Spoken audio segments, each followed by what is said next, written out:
Fala pessoal, bem-vindos a mais um vídeo. Hoje vamos falar um pouquinho sobre a macroeconomia do Vietnã.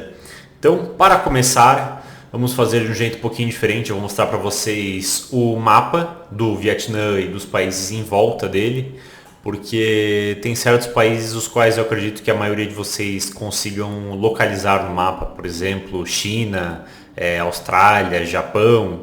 Mas talvez outros países, boa parte das pessoas não saibam exatamente aonde eles ficam no mapa.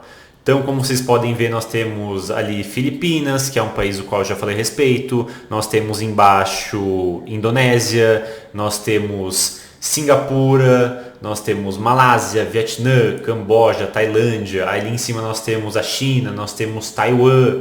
Então, esse mapa é para ajudar vocês a se localizarem um pouco melhor e que facilite vocês entenderem o que eu estou falando, tá certo? Então, agora que vocês já viram o mapa do Vietnã e onde ele está no nosso globo, vamos para a taxa de juros do Vietnã. Nós podemos ver que entre 2001 e 2008 ela aumentou, indo de aproximadamente 4% para 14%, 15%, depois caiu, subiu de novo e desde 2012 ela vem caindo e atualmente é 5% ao ano. Nesse gráfico nós temos o PIB do Vietnã ao longo das décadas, então nós podemos ver que ele nas últimas décadas vem subindo. Nessa imagem nós temos o agregado monetário M2 também subindo igual outros países. Nesse gráfico nós temos a inflação no Vietnã, então nós podemos ver que desde 96 ela vem praticamente todos os anos subindo.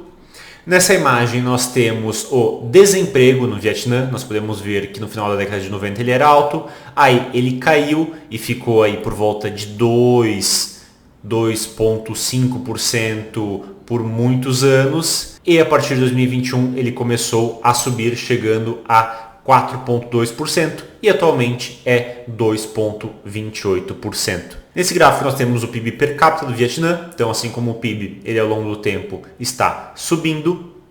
Nessa imagem nós temos o gasto militar do Vietnã. Estou trazendo aqui um dado diferente, um dado qual eu não trouxe nos últimos vídeos a respeito de outros países. Então nós podemos ver que esse gasto ao longo das últimas décadas vem também aumentando. Ali entre a década de 80, final da década de 80 e meados da década de 90, ele se manteve estável e a partir daí ele quase que todos os anos aumenta. Nessa imagem nós temos o gasto do governo do Vietnã, então podemos ver que praticamente todos os anos esse gasto aumenta, mas ali em 2020, 2021 esse gasto teve um salto estratosférico, digamos assim.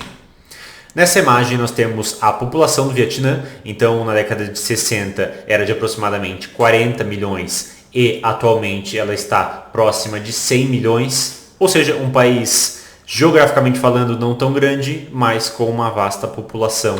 Nessa imagem nós temos a dívida do governo em relação ao PIB, podemos ver que praticamente todos os anos ela aumenta. Ali em 2001 ela era aproximadamente de 26% e atualmente ela é 46%. Nesse gráfico nós temos o principal índice acionário do Vietnã. Então nós podemos ver que entre 2006 e 2007 houve um aumento agressivo na bolsa de valores do Vietnã. Depois houve uma queda ali na crise de 2008. Aí nós temos o mercado lateral até 2020 e a partir de 2020 nós temos uma alta forte nesse mercado e atualmente nos encontramos em um forte movimento de baixa. Nesse gráfico nós temos o par dólar e Vietnamese Dong, que é a moeda do Vietnã, e nós podemos ver que o dólar vem se valorizando em relação à moeda do Vietnã nas últimas décadas. Marcos, por que esse gráfico ele é meio estranho? Ele não é um gráfico tão volátil quanto outros pares de outras moedas como dólar e libra, dólar e euro, dólar e real, ou seja, moedas que têm mais volume sendo negociado.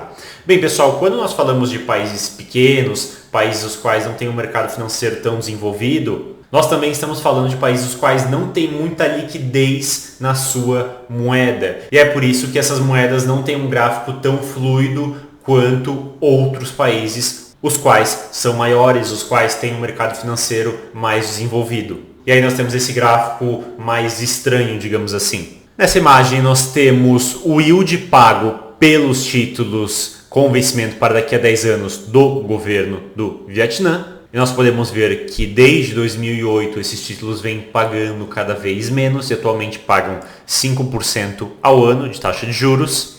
Nessa imagem nós temos a balança comercial do Vietnã, então nós podemos ver que em 2007, 2008 ela ficou negativa, mas em boa parte do tempo ela fica positiva. Entretanto, como vocês podem ver, existem certos anos onde ela vai ficar negativa. Eu diria que, assim, generalizando, talvez 60% do tempo ela fique positiva e 40% do tempo fique negativa. Ou seja, não é nem um país tão exportador e nem um país tão importador. Um país que tem um equilíbrio entre importação e exportação.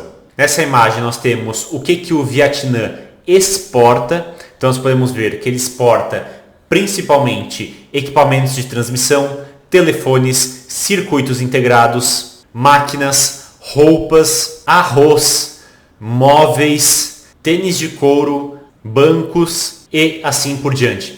Vocês podem ver aqui que é interessante que o Vietnã tem uma característica que outros países asiáticos e ao redor do mundo não têm, que é que ele exporta muita roupa. Então vocês podem ver que boa parte da pauta de exportação do Vietnã é roupa, é tênis, é calçado, é casaco, é roupa feminina, é roupa masculina, diferente de outros países os quais não tem essa característica. Por que isso acontece? Muitas empresas aproveitam a mão de obra barata do Vietnã e acabam contratando essa mão de obra em uma empresa têxtil, a qual demanda de muita mão de obra, mas essa roupa é feita lá não somente para o consumo interno, mas também muito voltado ao consumo externo.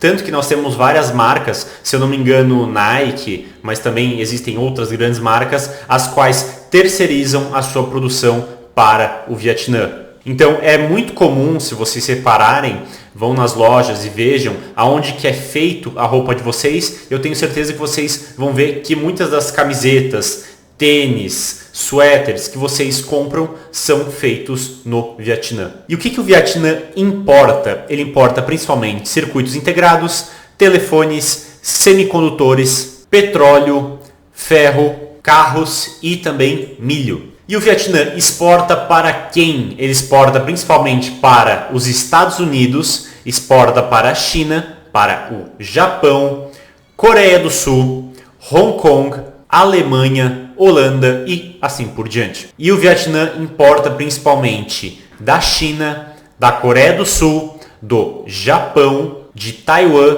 e da Tailândia. Ou seja, o Vietnã tem uma característica interessante a qual outros países da Ásia não têm. Como vocês que viram os últimos vídeos sabem, boa parte desses países do sudeste da Ásia tem como principal parceiro comercial, tanto na exportação quanto na importação, a China. Mas o Vietnã tem uma característica diferente. Apesar dele ter como principais parceiros comerciais, quando nós falamos em importação, a China e outros países da Ásia, quando nós falamos em exportação, os países do Ocidente acabam tendo um peso maior. O que é uma relação interessante a qual nós não vemos em outros países. Bem, pessoal, pelo vídeo de hoje é isso. Espero que vocês tenham entendido, espero que vocês tenham gostado. Um abraço e até a próxima.